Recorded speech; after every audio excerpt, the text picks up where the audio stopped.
Assalamualaikum warahmatullahi wabarakatuh dan selamat pagi.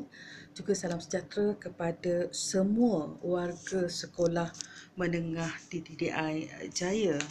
Saya ingin ucapkan berbanyak terima kasih kepada guru besar kita, Tuan Haji Azhar dan juga Puan Azura kerana menjemput saya memberikan sedikit sebanyak input, sedikit sebanyak kata-kata nasihat perundangan sempena Hari Kemerdekaan ini. Okey, ramai bercakap tentang kebebasan bersuara. Apa itu kebebasan bersuara sebenarnya? Adakah ia boleh ditafsirkan sebagai kita boleh sembang apa saja? Kita nak kata orang boleh, kita nak membawang boleh, atau apa yang sebenarnya? Kita dalam undang-undang negara kita terdapat peraturan-peraturan, akta-akta yang menggariskan, yang membataskan tentang penggunaan kata-kata, penyebaran konten dan sebagainya. Dengan istilah lainnya, dengan bahasa kita sekarang ni, tak bolehlah menghaliakan ke, membawang ke dan mengata-ngata orang ke sewenang-wenangnya atas alasan kita mempunyai hak untuk bersuara, berkata apa sahaja, ya. Okey, dalam undang-undang kita, dalam Perlembagaan Persekutuan, ya, yang merupakan asas pada semua undang-undang negara, bawah artikel 10, di mana dikatakan bahawa semua orang berhak bersuara. Semua orang berhak untuk memberikan pendapat, memberikan pandangan masing-masing, tetapi dia terhad kepada beberapa batas, seperti tidak boleh membuat fitnah, tidak boleh menghina mahkamah dan sebagainya. Justru itu, apabila ramai di kalangan masyarakat sekarang ni kita menyiarkan di media sosial, sama ada Facebook, sama ada WhatsApp, Instagram, ataupun secara media cetak, seperti surat khabar dan sebagainya, atas alasan benda ni betul lah, ada ataupun benda ni kan dah masuk dalam grup sebelah, jadi maknanya mungkin betul lah.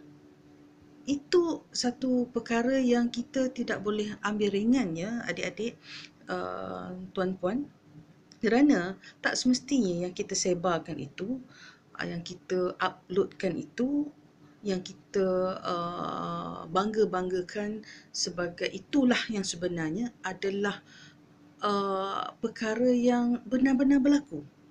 Sebab itu kalau kita tengok wujudnya yang sebenarnya ada satu forum, satu platform untuk menyelidiki sama ada apa yang dikeluarkan itu adalah yang sebenar-benarnya atau tidak. Suka ke kita kalau orang bercakap sesuatu yang tidak betul tentang kita? Kita tak nak kan? Samalah juga kalau perkara yang kita lakukan itu menyebabkan satu fitnah ataupun sesuatu benda yang tipu saja, ataupun boleh kita katakan yang 50-50, betul ke atau tidak. Jadi hak bersuara kat sini, sama ada benda tu kita rasa adalah yang tepat, tetapi sekiranya boleh mengaibkan orang lain, adalah tidak dibenarkan, ya adik-adik, ya. Kadang-kadang benda tu pula boleh menjadikan satu cyberbully, boleh menyebabkan orang merasakan hilang harga diri, mengaibkan orang lain. Jika kita tidak mahu perkara yang sama berlaku pada kita atau ahli keluarga kita, maka kita janganlah berbuat sewenang-wenangnya. Atas alasan, benda ni boleh kau tim balik lah, benda ni nanti boleh minta maaf lah. Tidak, ya. Di sudut undang-undang kita, macam saya maklumkan sebentar tadi, kita ada banyak undang-undang. Kita ada peraturan. Macam juga di sekolah. Tak boleh itu, tak boleh ini. Bukan untuk menyekat kebebasan, tetapi untuk memastikan bahawa kita terselamat. Kita dilindungi daripada perkara yang lagi teruk. Okey. Sekarang ni, seperti mana saya katakan tadi di bawah artikel 10 mengatakan bahawa tidak boleh membawang sewenang-wenangnya walaupun kita ini hak bersuara. Okay? Kita juga mempunyai undang-undang lain seperti Akta Fitnah, okay? Kalau akta hasutan, contohnya benda tu kita uploadkan. Ini benda ni bukan saja berlaku di kalangan dewasa, tapi juga di kalangan pelajar-pelajar sekolah. Banyak yang saya dapat kes, banyak yang dapat minta pandangan, aduan tentang pelajar-pelajar mengaibkan sama-sama sendiri. Malahan seperti contoh dalam kes seorang pelajar dulu yang dituduh cuba membunuh diri, menggantung diri, sedangkan itu adalah perkara yang tidak sebenarnya. Dan perkara ini pula sehingga keluarga terpaksa membuat laporan polis, mengaibkan keluarga. Itu pun merupakan satu perkara yang boleh jadikan fitnah. Dan keluarga boleh mengambil tindakan mahkamah untuk menyekat, untuk menghalang, untuk menyaman orang itu pula. Persoalan kat sini adalah, adakah kita mendapat kepuasan dengan cara kita buat macam tu? Satu lagi, banyak duit sangat ke kita ni? Sehingga membolehkan kita berbuat begitu.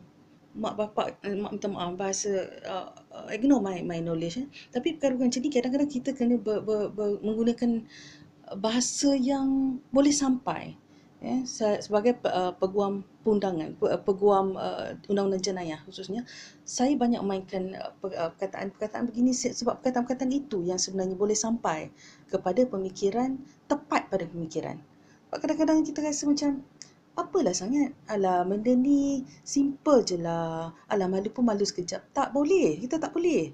Bayangkan kalau katakan orang buat perkara yang sama pada kita, ataupun kita menyebarkan perkara yang salah, dan satu masa nanti orang membuat fitnah, kenakan kita balik. Jadi benda-benda macam ni akan jatuh pada akta fitnah. Ya, akta fitnah, akta hasutan, dan pihak yang sana boleh pula menyaman kita. Menyamankan, kalau katakan kita pelajar sekolah, jangan ingatkan kita pelajar sekolah, maka kita tidak boleh disaman. Tidak. Mereka boleh menyaman ibu bapa kita yang menjadi wakil kepada kita sebab kita bawah 18 tahun. Tapi itu tidak memberikan hak kepada kita sebagai pelajar sekolah ataupun guru-guru ataupun sesiapa saja yang merasakan dia kebal. Tidak. Kita tidak ada kekebalan di sisi undang-undang. Maka di sini, apabila sesuatu perbuatan itu dibuat, sama ada yang merupakan perbuatan yang boleh disaman melalui kes sivil, mahkamah sivil, atau kes jenayah, bermakna ia adalah sesuatu yang tidak dilindungi oleh oleh Perlembagaan Persekutuan tadi, kerana dia ada had-had dia. Maka begitu juga dengan akta berita tidak benar. Kita ada akta berita tidak benar 2018 yang digubal 2018, di mana di dalam akta ini yang ditafsirkan sebagai berita tidak benar ialah termasuk apa-apa berita, maklumat, data, laporan yang sebahagian atau keseluruhannya adalah palsu. Maka ia adalah terkandung di bawah kesalahan-kesalahan yang boleh diambil hukuman sekiranya diperlakukan. Kita buat juga. Oh, tak percayalah nak test the water lah, rasa macam tak mungkin lah akan dikenakan, manalah siapa tahu. Kena ingat kita ada Suruhanjaya Komunikasi. Kita ada beberapa autoriti, pihak-pihak berkenaan yang boleh mengambil tindakan ke atas kita.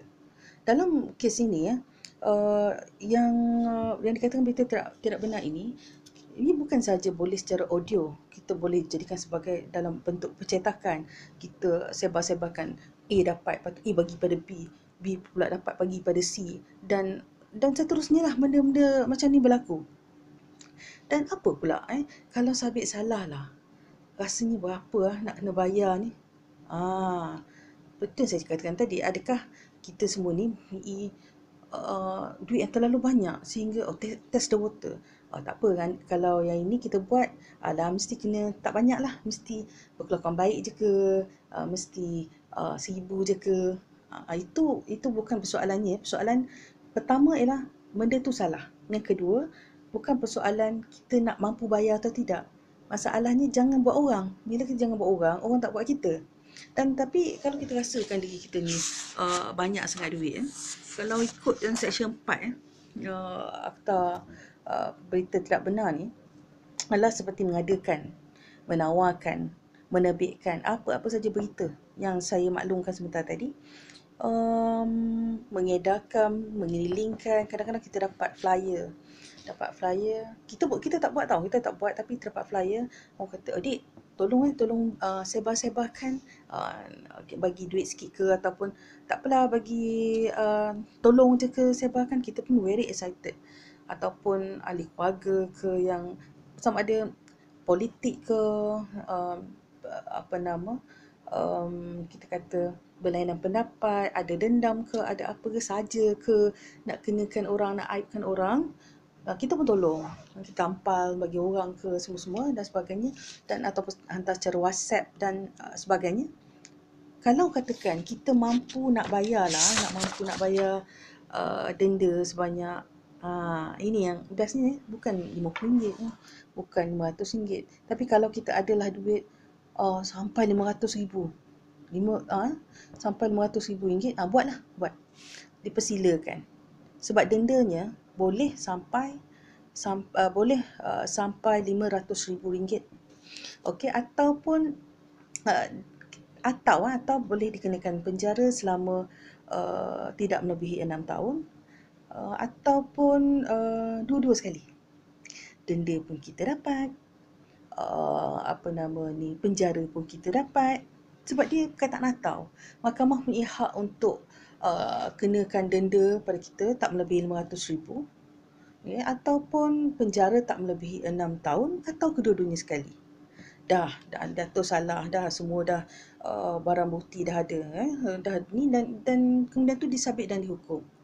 Tapi kita ni degil, nak buat juga. Tak kira lah, mungkin sekali ni kita buat, lepas ni mahkamah tutup mata lah, atau pihak berkenaan tutup mata. Itu satu masalah orang kita juga ni. Kerana apabila katakanlah hari ni kita jatuh hukum, kita dah bayar lah berapa-berapa, tapi esok secara diam-diam kita buat lagi sama ada kita sendiri ataupun kita gunakan orang lain, tapi kepalanya tu ialah kita lah. Apa berlaku pula benda tu? Kalau kita rasa RM500,000 tu rasa sikit sangat, tak apa, buat lagi. Setiap hari yang kita buat bermaksud kita sanggup bayar RM3,000 sehari. Sampailah kalau katakan 20 hari, kalilah, darablah dengan RM3,000. Begitu juga kalau katakan, bagaimana pula dengan akta komunikasi, akta multimedia. Sebab tadi macam seperti mana yang saya katakan, kita boleh dituduh di bawah akta anti berita tidak benar, ataupun kita boleh juga disaman.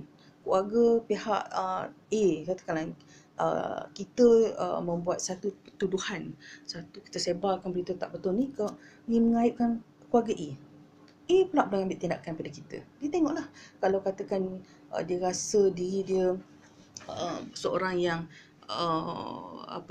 kedudukan dalam keluarga, dalam masyarakat, dia boleh letak sampai berapa banyak yang dia nak. Yang menentukan sama ada dia berhak atau tidak adalah mahkamah. Kita pula kena ambil lawyer. Dia kena ambil lawyer, kita kena ambil lawyer, nak bayar lawyer lagi kan. Tapi tak apalah, kalau seperti mana saya katakan tadi, kalau kita rasa kita memang berkemampuan sangat-sangat, dalam keadaan ekonomi kita macam ni pun, kita rasa kita memang mampu sangat-sangat untuk membayar, asalkan apa yang kita nak tu, kita nak sebarkan tu, memberikan satu rasa kepuasan pada kita. Tak apa, teruskan, tapi tanggunglah akibat dia, and then itu satu. Dia orang juga boleh saman malu, saman fitnah, dan juga kita juga boleh dituduh di bawah akta multimedia, akta komunikasi dan multimedia, di mana kalau ikut Seksyen 211, Seksyen 211 ni ialah menyediakan platform. Kita ada platform ni, so kita biarkan orang membuat, contohlah macam YouTube channel kita. So kita bagi orang tu menyiarkan konten dia dalam YouTube kita ni, dan kita rasa macam tak apalah, kita menyediakan saja, bukannya kita yang membuat konten tersebut. Nah, di sini satu lagi kesilapan. Sebab walaupun katakan bukan kita yang menyediakan, bukan katakan kita yang menulis konten tersebut, tetapi apa halnya kita nak pandai-pandai memberikan channel kita ni kepada orang lain. Dan di sini, kalau katakan kita disabitkan salah, bukan susah untuk membuktikan sebenarnya. Kalau peguam yang hebat, peguam yang dapat menyelamatkan kita, dapatlah, adalah cara-cara dia. Tapi kalau katakan sama ada kita mengaku salah sendiri tanpa peguam ke, atau kita kalah kes ke dan sebagainya, apa-apa saja boleh berlaku. Sebab yang berkeputusan bukan kita, yang berkeputusan ialah hakim yang mendengar kes. Dan kita boleh pula dihukum, disabit. Lepas disabit, sabit ni maksudnya dikatakan kau salah. Itu maksudnya disabitkan. Dah disabitkan salah. Lepas tu hukuman dia pula boleh dikenakan denda tidak melebihi RM50,000 ataupun penjara tak melebihi 1 tahun atau kedua-duanya sekali. Dengan kata lain yang macam tadi tu, kalau dituduh kita bawah akta berita tidak benar, tu satu hal. Tapi kalau katakan kita dituduh di bawah akta komunikasi dan multimedia, boleh pula kita dihukum di bawah Seksyen 211 sebagai penyedia platform sebanyak tidak melebihi RM50,000 atau penjara tidak melebihi 1 tahun atau kedua-duanya sekali. Dan bagaimana pula kalau dah dihukum, kita dah bayar, dia kena sabit dulu, sabit salah dulu. Lepas sabit salah, lepas tu kita dihukum. Lepas tu macam tadi juga, tak apalah, boleh je lah, banyak duit lah, jual rumah ke, jual itulah, inilah. Okey, contoh lah, ini pakai contoh. Sebab ada yang juga cakap macam tu. Okey, bila dalam keadaan macam tu, apa yang berlaku ialah kita teruskan. Dah bayar dah ni. Katalah kita tak sampai lah RM50,000. Hakim kesian kat kita. Hakim kata okeylah, bayar je lah RM30,000 bagi contoh. Kita pun bayar. Tapi esok kita ulang. Kita kata alah, senyap-senyap je lah. Mana orang tahu. Kita lupa bahawa walaupun orang tak tahu, tapi Allah tu tahu. Kan? Tuhan tahu. One day dia akan terlepas juga kalau kita tak pandai tak pandai mengambil pelajaran daripada apa yang dah berlaku ni. Okay? So esoknya kita buat. Esok kita buat, diam, tak ada apa. Lusa buat lagi. Dan buatlah sampai seminggu 2, kan? Tiba-tiba datanglah penguatkuasa. Kena pula daripada tarikh yang kita tadi dah disabit salah, tapi mengulang balik apa yang kita buat tadi tu, kita kena pula RM1,000 satu hari. Banyak tu. Kalilah tadi. 1,000 kali dengan 2 minggu atau 3 minggu. Berapa gaji? Kalau katalah kita orang yang bekerja, berapa bulan tu punya gaji tu? Macam mana pula kalau kita yang buat, kita rasa macam boleh je, mak bapak boleh bayar, mampu ke? Tak kesian ke kat dia orang? Jangan kita mementingkan diri kita sendiri atas dasar kata sedap. Sebab memang kalau nak membawang ni, nak membuat apa-apa saja macam ni, senang je. Rasa macam relax, tak ada apalah, kan? Nak macam ni, gurau macam ni pun tak boleh. Cuba benda yang sama, terutama benda yang mengaibkan itu, orang buat kita. Boleh ke kita bersabar? Katakan dasar, tak apalah, dia gurau je. Susah kan? So sebelum berbuat apa-apa, berfikir dulu macam mana sekiranya perkara yang sama berlaku pada kita. Okey. Begitu pula dengan itu orang yang menyediakan platform. Macam mana pula dengan katalah kita ni yang buat. Kita yang buat.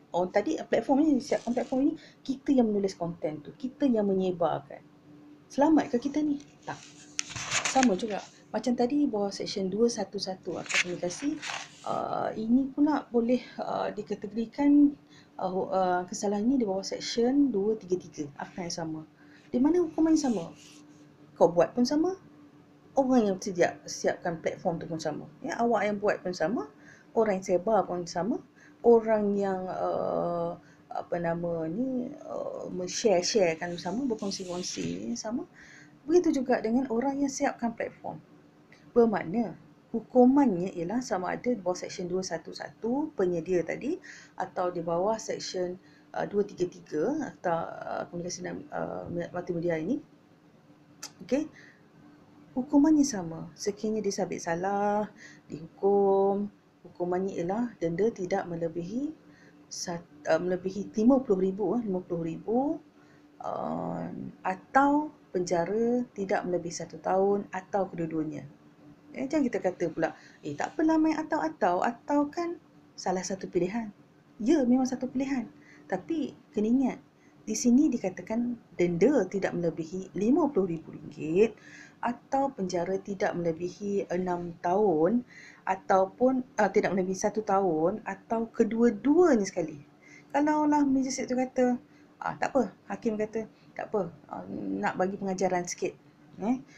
Saya bagi awak denda, saya juga bagi awak penjara. So, makan nasi kawar kat dalam. Ingat senang ke duduk dalam penjara tu? Jangan fikir pula, saya ni perempuan, sama ada guru ke, murid ke, ataupun siapa-siapa sajalah. Perempuan takkanlah mahkamah nak bagi keras kot, nak bagi kasar punya hukuman kot. Itu masalah juga. Salah Saya dah 27 tahun berkeriat sebagai peguam jenayah. Macam-macam benda dah yang saya tengok ragam. Ni ada juga klien yang OKT ni orang kena tuduh yang perempuan lagi teruk daripada yang lelaki pun ada. Yang budak lagi teruk daripada orang dewasa pun ada. So, jangan anggap bahawa kita adalah seorang istimewa. Jangan macam tu. Kesalahan tetap satu kesalahan, apatah lagi kesalahan jenayah. Jadi, justru itu sekiranya kita berfikiran waras, kita akan semak dulu. Kita akan semak sama ada benda ni betul tak betul. Ataupun kalau katakan benda ni betul pun, adakah perlu kita sebarkan? Kebebasan bersuara tidak maksud kita kena jadi orang yang maju ke depan. Maju bukan maju dalam pelajaran, bukan maju dalam membuat kebaikan, tapi maju ataupun orang pertama untuk menyebar-nyebarkan. Tak perlu kita menjadi Profesor Hasad Dengki. Tak perlu kita menjadi hero atau heroin dalam menyebarkan benda macam ni. Kebebasan bersuara bermaksud bercakap benar, bercakap pada tempatnya, meletakkan keadilan di tempatnya. Kalau kita rasa benda tu akan mengaibkan orang, jangan buat. Letakkan dulu diri sama ada sekiranya kita berada di tempat orang itu, apa orang tu akan rasa? Apa kita akan rasa? Ya. Sekiranya benda tu benar-benar terbukti, pilihan ada dua. Nak sebarkan tetapi menggunakan saluran yang betul, okey, dah disahkan sebelum itu, ataupun kita diam. Sebab kalau nak mencegah, agama Islam pun mengatakan bahawa kalau mampu cegah dengan tangan, cegah dengan tangan, cegah dengan mulut, cegah dengan mulut. Paling teruk, cegah dengan hati. Tetapi jangan kita menjadi orang yang menyebar-nyebarkan, terutama berita yang tidak pasti. Semak dulu, kerana belum tentu benda yang kita dengar itu tidak ditokok tambah. Jadi, sempena Hari Merdeka ini, saya tak nak bercakap panjang. Saya harap saya telah sampaikan secara sempoi, secara santai. Saya tidak mahu sebenarnya menyampaikan dalam bentuk yang terlalu berbahasa basi.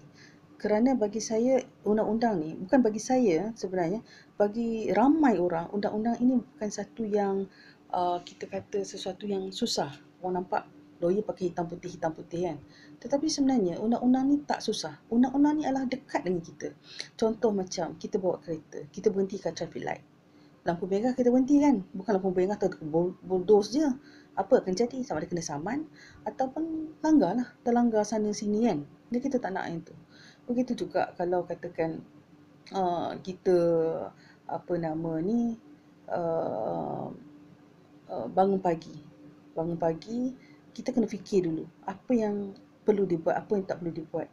Boleh ke kita pagi ni tak apalah, kita nak pergi mencuri lah? Tak boleh.